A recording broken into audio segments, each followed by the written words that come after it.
Hello everyone, my name is Maxim Shunar, and today we're going to be talking about Walloon hilts.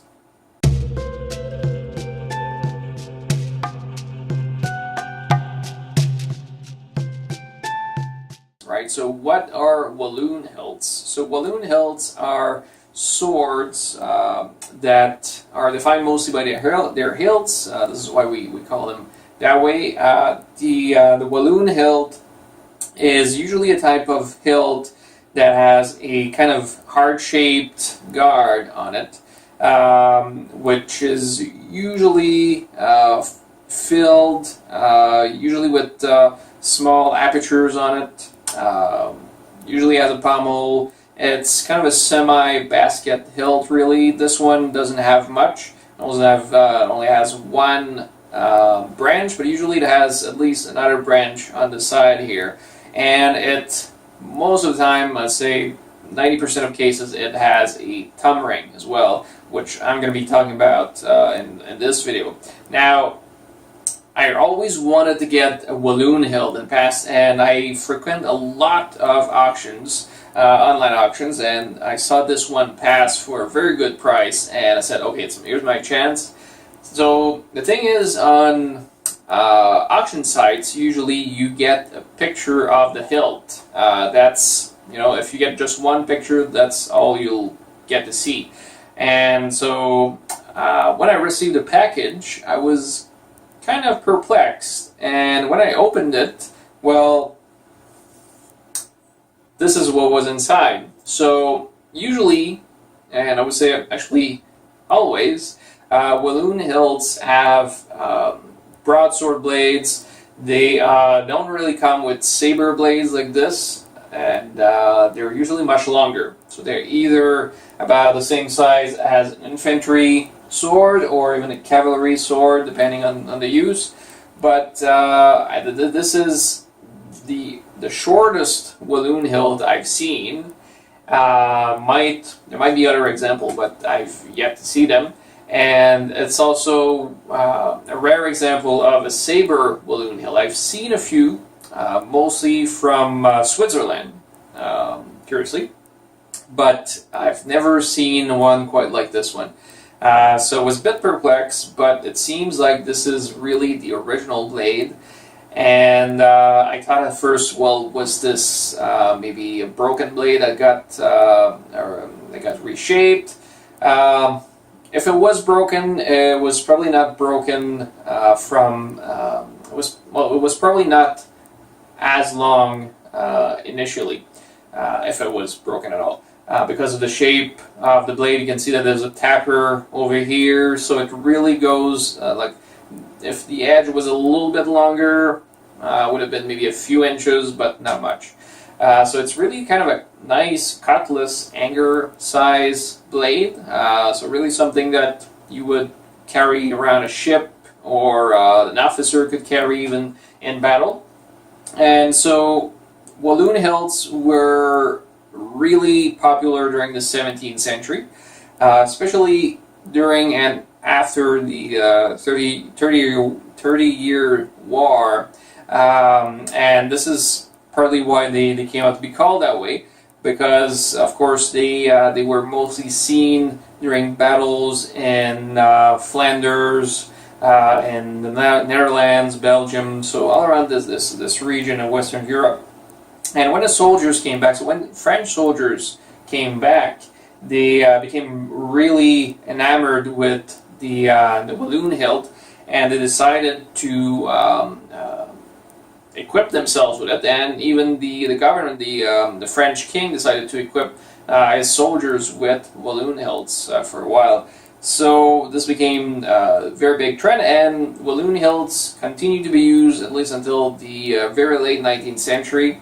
In France, for example, you had the King's Bodyguard, the Maison du Roi, so the royal house, which were equipped in certain regiments with Walloon hilts, and I've had the pleasure of handling two of them from the period of Louis XV and XVI, and also some other regiments were even equipped with basket hilts, such as the Gallicassiers, so the Scottish Guard. even though by that time none of them were Scottish, but they were still carrying the Scottish basket hilt in battle.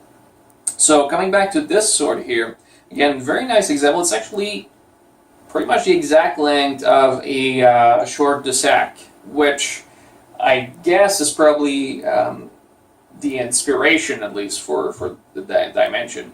And so I've ended up a little bit, and it's very nice, very, very rapid kind of blade. You know, I'll try not to destroy my camera here, but it really flows nicely. Of course, very short, very thin blade, very quick in the hand, well balanced. It's a bit balanced. It's balanced a little bit close to the handle, but then does have a very heavy handle compared to the blade. So that's kind of what you would expect, but still very, very nice feeling to handle this blade. And so when I was looking at the thumb ring, so usually Walloon hilts have 2 discs. This one has 1. It's not something that is unheard of. There's a few examples that only has a guard on the right side and this kind of thumb ring on the other.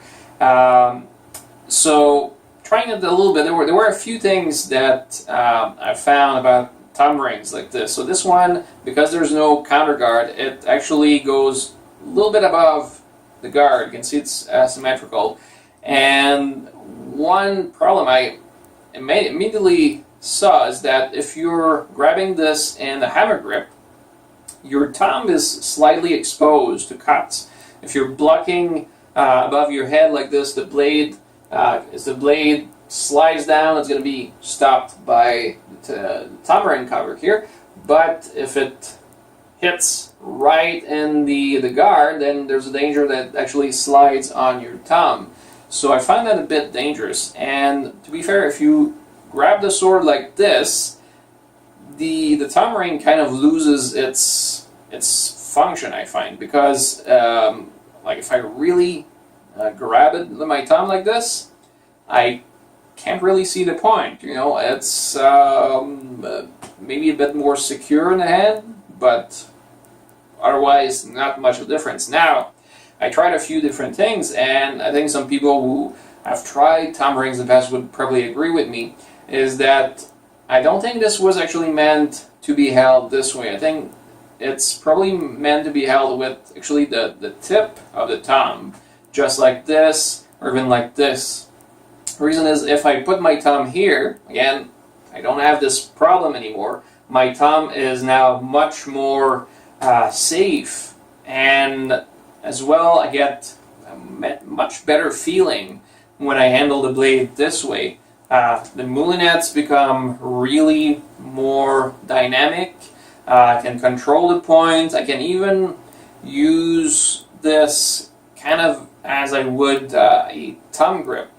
So instead of putting my thumb on the grip, which it won't allow me really since it's a bit too small, I can put my thumb on the side here, and it does about the same thing. It's also much more comfortable, I found, in here, where this digs into your thumb. This feels much, much better. And you can see that this little nail here, which really, when I was looking at this, one of my feeling was, well, it's actually naggle, right? So for those who are familiar with messers and Dusac, usually have what they call a nail, naggle, on this side, which protects, again, your thumb. So this might be kind of the origin, I guess, of the thumb ring, is that, or at least this type of thumb ring, that they simply at some point decided to extend the naggle to cover the whole thumb, and it came up to have a different function in the end. So yeah, I think that holding it with the tip of the thumb and moving it depending on what you want to do with the blade. If I want to use it more with the point, or if I want to use more cutting motions, these are all possible. So really, really interesting to have a chance to handle these blades. Unfortunately, there's not really any manual that shows us how precisely to use a thumb ring, and it seems that they went out of fashion in the 18th century for some reason or another. So except for the few remaining Walloon hilts, you start seeing less and less, and of course some Polish and Eastern European sabers. But in Western Europe, you start seeing less and less of them for some reason. But very nice little sword. And I'm going to do another video shortly about the history of soldier swords in France, and talk a little bit more about the Walloon hilts while I'm doing this. So hope you enjoyed this video. There's going to be more of them coming, so if you liked it, please subscribe and visit my blog and my website, and thank you very much.